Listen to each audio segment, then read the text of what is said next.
Today we are going to be talking about interstates that we need that we don't currently have.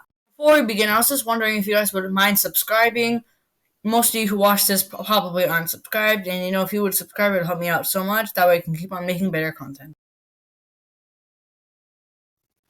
Now, Interstate 11 is a currently in progress interstate that is going to go eventually from Reno to hopefully Nogales. But as it's working right now, I-11 only goes from Boulder City, Nevada to Henderson, Nevada, just outside of Las Vegas.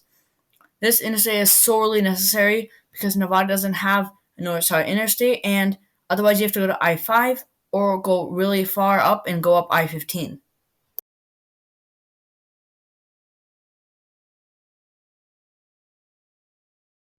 If you look at the map that I'm showing you, you'll see that there's really nothing there. But what there is two different interstates that end at random in the middle of nowhere places. First of all, I-27 ends at Lubbock for no exact reason. I mean, I-44 ends in Wichita Falls and doesn't goes absolutely nowhere. Instead, it's spinning you out in a bunch of U.S. highways. So, what I think we need to do is we need to build an interstate that connects both of those. Not only that, it connects I-10 to I-40. That way, we can get some good traffic in. The numbering is a little bit wanky, but I think it will work.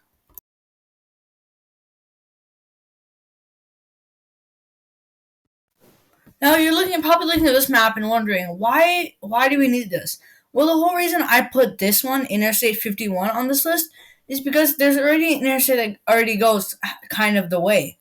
Interstate 530 already goes to Pine Bluffs, Arkansas, so it's already well on its way to Jackson. So why don't they just make it the whole rest of it up to interstate standards, and then we can have a whole interstate going just to Jackson? That would work really well because they're both state capitals, and not to mention there's no direct path between Little Rock and Jackson already, unless you take a bunch of state interstates and U.S. highways. Otherwise, you have to go through Shreveport or Memphis, and that will take a lot of time. So this interstate is really necessary.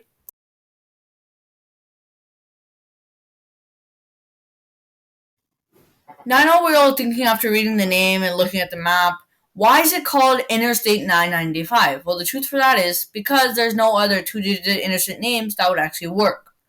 Interstate 97 and all the other ones are already in other parts of the country, so I can't use them, otherwise it wouldn't make sense. So I had to make this a spur route of I-95 because it goes in all those states and also because I felt like it. And I made it I-99-95 because Maryland uses all the other 95s. So I had to go with this one because this is the only one they didn't use. And this route will go from Wilmington, Delaware to the Hampton Roads area, ending at I-64 and I-95. Because that whole peninsula does not have any highways that go anywhere. It's just like it's disconnected.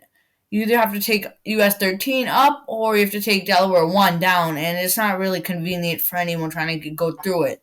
It's a good bypass, though, of the DC and Baltimore area.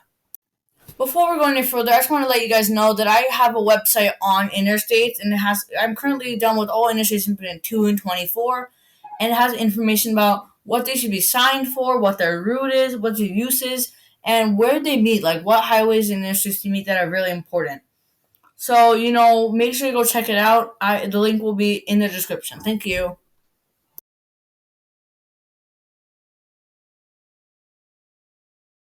This is our last interstate of the day. I-92 will go from Albany, providing as a northern version of I-90 and providing as a Vermont highway and also important to New Hampshire and maybe Maine. There are two options for I-92. Both of them start off in Albany and both of them end up at I-95. But the first one and second one, they both go from Albany to Brattleboro, where they meet I-91. And then they go to I-93 in Manchester, New Hampshire. Then after that's where they start splitting off. One of them could go straight and at I-95 in Portsmouth, New Hampshire, or the other one would go north and meet up with I-95 in Portland, and then it would end at I-295. Both of these are important and could really help out the local areas. So that's it for today, guys. We have gone over I-11, I-28, I-51, I-995, and I-92. I hope you guys have enjoyed this. Make sure you like, subscribe, and check out the Interstate website. Thank you.